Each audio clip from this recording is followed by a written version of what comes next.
À la nouvelle naissance, quand nous donnons notre vie à Christ, Dieu purifie nos cœurs. L'Esprit de Dieu agit dans notre cœur. La parole de Dieu agit dans notre cœur, purifie nos cœurs. La nouvelle naissance, Dieu nous donne un cœur nouveau, un cœur pour que nous puissions véritablement le connaître, pour que nous puissions aimer sa parole et que nous puissions la mettre en pratique dans notre vie. Dieu nous donne un nouveau cœur pour que nous puissions le craindre et que nous puissions marcher dans une vie de pureté. C'est ce qu'il dit dans Ézéchiel chapitre 36 versets 25 à 27. Dieu dit, je leur donnerai un cœur nouveau. Je mettrai un esprit nouveau en eux. Je prendrai le cœur de pierre et je leur donnerai un cœur de chair pour qu'ils puissent aimer et observer mes commandements. Donc, lorsque nous naissons de nouveau, Dieu purifie nos cœurs. Dieu lave nos cœurs. Dieu nous donne un nouveau cœur. Non pas un cœur amélioré, mais un cœur transformé. Alléluia. Amen. Ça, c'est à la nouvelle naissance. Dieu nous donne un cœur pur. Mais lorsque maintenant Dieu a purifié nos cœurs, c'est maintenant notre responsabilité à nous de garder notre cœur pur. C'est un choix que nous faisons en toute conscience. Nous devons garder notre cœur. Dieu a purifié notre cœur. Maintenant, c'est à nous de le garder. D'empêcher que tout ce qui peut le souiller, le corrompre, ne pénètre dans notre cœur, afin qu'il reste agréable à Dieu. C'est pourquoi Dieu nous donne une exhortation. Je dirais même une injonction. Dans Proverbes chapitre 4 verset 23, Dieu dit, garde ton cœur plus que toute autre chose, car c'est de lui que viennent les sources de la vie. Ce n'est pas une option que Dieu met devant nous. C'est une injonction, un ordre que Dieu donne à chaque enfant de Dieu. Certaines personnes gardent jalousement l'argent, ce qui est très précieux pour eux. Là, vous allez voir certaines femmes, lorsqu'elles ont des perruques qu'elles ont achetées à 300, à 400 $, elles le gardent là très jalousement. Elle empêche que la poussière puisse toucher cette perruque. Elle la met dans un sachet parce que cette perruque est précieuse pour elle. Pour d'autres personnes, ça peut être autre chose. Mais Dieu nous dit ceci: tout ce que tu gardes là précieusement, cela n'a aucune importance. Ce que tu dois garder par-dessus tout, ce qui a le plus de valeur, c'est ton cœur. C'est ton cœur que tu dois garder. Parce qu'il faut savoir une chose: ton cœur va indiquer la direction que tu vas prendre dans ta vie. Si ton cœur est incliné vers le mal, donc tu seras un homme malheureux. Tu ne pourras pas expérimenter la grâce de Dieu dans ta vie. Alléluia. Amen. Mais si ton cœur est incliné vers le bien, alors tu seras un homme heureux et tu verras Dieu. C'est ce que Jésus vient de nous dire dans Matthieu chapitre 5 verset 8. Il dit, heureux ceux qui ont le cœur pur, car ils verront Dieu. Amen. Amen. Garde ton cœur jalousement, afin que rien ne vienne souiller ton cœur, pour que tu puisses vivre ce que le Seigneur a énoncé dans ce passage. Alléluia. Amen. Regarde ton voisin et dis-lui, garde ton cœur. Amen. Amen. J'aimerais que nous puissions participer. Dis-lui encore, garde ton cœur, mon frère. Frère, Regarde ma pas soeur. l'apparence. Regarde ce qu'il y a dans ton cœur. Ce sont les dispositions intérieures de ton cœur. Ce sont tes motivations. C'est ça qui est important pour Dieu. Alléluia. Amen. Parce que tu dois savoir encore une chose. Ce qu'il y a réellement dans ton cœur. Luc chapitre 16. Nous allons lire le verset 15. Jésus leur dit, vous cherchez à paraître juste devant les hommes, mais Dieu connaît vos cœurs.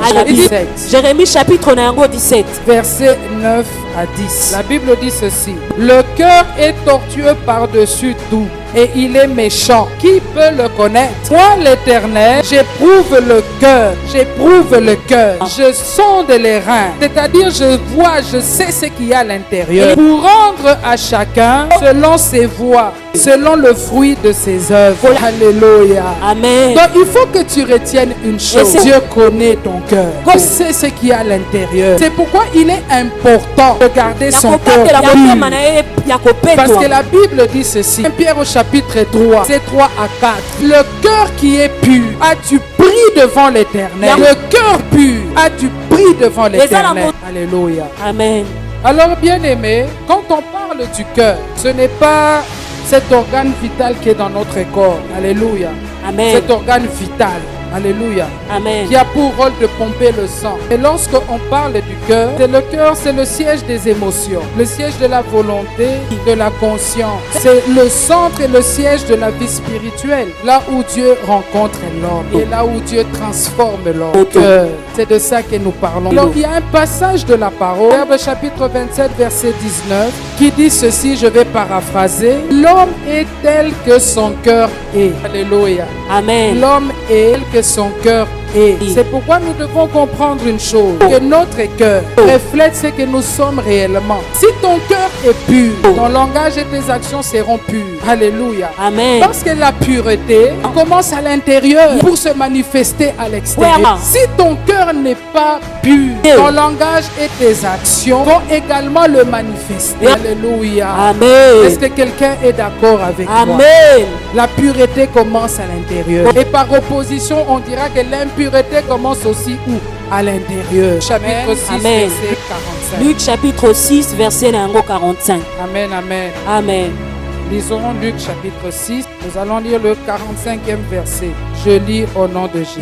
L'homme bon tire de bonnes choses du bon trésor de son cœur. Et le méchant tire des mauvaises choses de son mauvais trésor. Car c'est de l'abondance du cœur que la bouche parle. Amen, amen. Amen. Voilà encore une vérité que le Seigneur nous dit ce matin. La Bible dit que c'est de l'abondance du cœur que parle la bouche. Les paroles que tu fais sortir de ta bouche vont manifester ce qu'il y a dans ton cœur. Amen. Amen. Si dans ta bouche, il y a souvent des paroles négatives, des plaintes, des critiques, des murmures sur toi-même, ta famille, ton église, tes frères et sœurs, ton pasteur. Pasteur Nayo. C'est que ton cœur a un problème. Parce que la Bible nous montre ici que l'homme qui est bon, il tire des bonnes choses du bon trésor de son cœur. C'est lui qui est mauvais. Ça veut dire que son cœur est un mauvais trésor. Il faudrait que chacun de nous puisse faire une expérience. Ton téléphone pendant même une semaine. Enregistre tout ce que tu es en train de dire.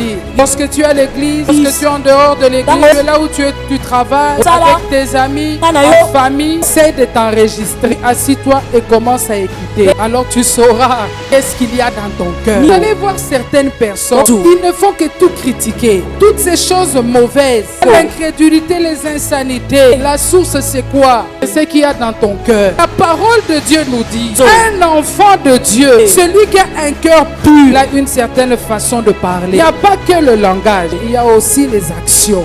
Amen. Amen. Est-ce que quelqu'un est béni ce matin? Il y a aussi les actions. Marc chapitre 7, versets 21 à 23. Du que sortent les mauvaises pensées, les adultères, les débauches, les meurtres, les vols, les cupidités, les méchancetés, la fraude, le dérèglement, le regard envieux, la calomnie, l'orgueil, la folie.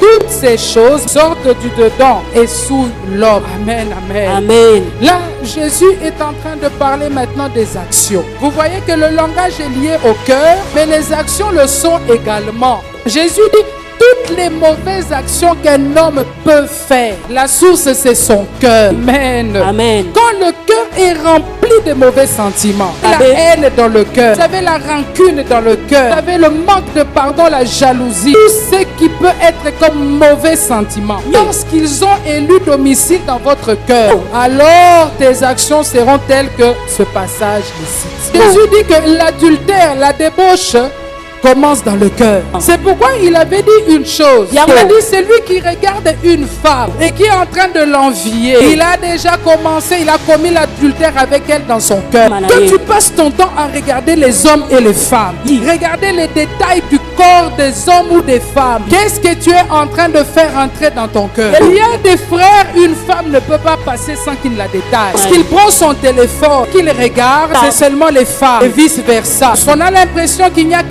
que les hommes qui regardent les femmes. Mais les femmes aussi regardent les hommes. Tu es là, tu es en train d'envier le mari d'autrui. Ce que tu es en train de faire entrer dans ton cœur. Vous savez, certaines personnes ne tuent pas physiquement. Alors, d'autres personnes tuent pas physiquement comme ça. Quand tu critiques ton frère, ta soeur, Parce que ce n'est pas une façon de le tuer ou de la tuer. Tu regardes les pharisiens et il leur dit deux choses très fortes. La première chose, lorsqu'il regarde les pharisiens, il leur dit vous êtes une race de vipères. Ça veut dire quoi? C'est-à-dire qu'ils sont comme des serpents, malicieux, usés, méchants. Il y a des gens comme ça, malicieux. Être malicieux, c'est cacher ce que tu as dans le cœur. Montrer aux gens de bonnes dispositions. Tu es gentil. C'est être hypocrite et faire semblant. Et le cœur là, complètement foutu. Il y a la deuxième chose qu'il dit aux pharisiens. Vous êtes comme des tombeaux blanchis. Lorsque vous allez dans certains cimetières, vous allez voir des très belles tombes. On a mis du marbre, construit un toit. Certains qui ont l'argent peuvent mettre de l'or, beaucoup de décorations, mais des belles fleurs. Malgré cette belle décoration, que vous retirez tout cela, qu'est-ce qu'il y a à l'intérieur? Un corps pourri. Il y a d'un coussou. Malgré la beauté de la tombe. Et Jésus regarde les pharisiens. Il dit, vous êtes comme des tombeaux blanchis. Vous manifestez une sainteté apparente. Mais en réalité, les cœurs sont mauvais. Alléluia. Amen. Oh, qu'il ne soit pas ainsi dans l'église Nouvelle Alliance. Je crois que ce matin, chacun de nous, même y compris, je suis en train d'examiner mon cœur. Le Seigneur nous purifie. Puissions ramener nos cœurs vers le Seigneur. Et nous n'ayons pas des cœurs partagés. Nous ayons des cœurs tout entiers à Dieu. Des cœurs sincères, des cœurs purs. Voilà les cœurs que Dieu recherche. Car avoir un cœur pur, un intérêt. Je ne parlerai pas de désintérêt. Je dirais un grand intérêt. Pourquoi? Première chose, Jésus a dit, heureux ceux qui ont le cœur pur, car ils verront Dieu. Voir Dieu, verra Dieu au ciel. Dans la deuxième dimension, c'est voir Dieu sur la terre. Comment tu verras Dieu? N'entends pas ton amen. Tu n'es pas d'accord avec moi. Je crois que ce matin, le Seigneur va t'exaucer. On va t'exaucer. Le Seigneur va t'exaucer. La deuxième chose, tu seras béni. Dieu va bénir ta vie. Il est en train de dire, il dit, mon père David béni sa vie, tu l'as protégé, tu as marché avec lui parce qu'il était pur, son cœur était pur, et tu as accompli tes promesses dans sa vie, tu as accompli tes promesses dans sa vie. Je dis à quelqu'un ce matin, tu vas expérimenter la grande bienveillance de Dieu dans ta vie. Tu vas expérimenter la grande bienveillance de Dieu dans ta vie. La grande bienveillance de Dieu, c'est celui qui plaît à Dieu. Un cœur où règne l'amour de Dieu, l'amour de son prochain. C'est pourquoi Jésus a dit, tu aimeras ton Dieu de tout ton cœur, de toute ta force également. Et il a ajouté, tu aimeras également ton prochain de tout ton cœur. Tu verras la main puissante de Dieu. Tu verras les promesses de Dieu. Tu ne pourras pas avant le temps de Dieu. Comment est-ce que tu vas purifier ton cœur? Premièrement, par l'eau de la parole. Par l'eau de la parole. L'eau de la parole. Ce matin, que chacun puisse examiner son cœur. Examine tes sentiments et tes motivations à la lumière de la parole. Et chasse tout ce qui n'a pas de place dans ton cœur. Parce que ton corps est le temple du Saint-Esprit. Et tout ce qui peut le souiller n'a pas sa place. La deuxième chose dont je parle ce matin, il y en a plusieurs, mais tu vas également prier. Purifier ton cœur par la prière et l'adoration. Prier comme David avait prié. Dans le psaume 51 au verset 12. Ô Seigneur, crée en moi un cœur pur.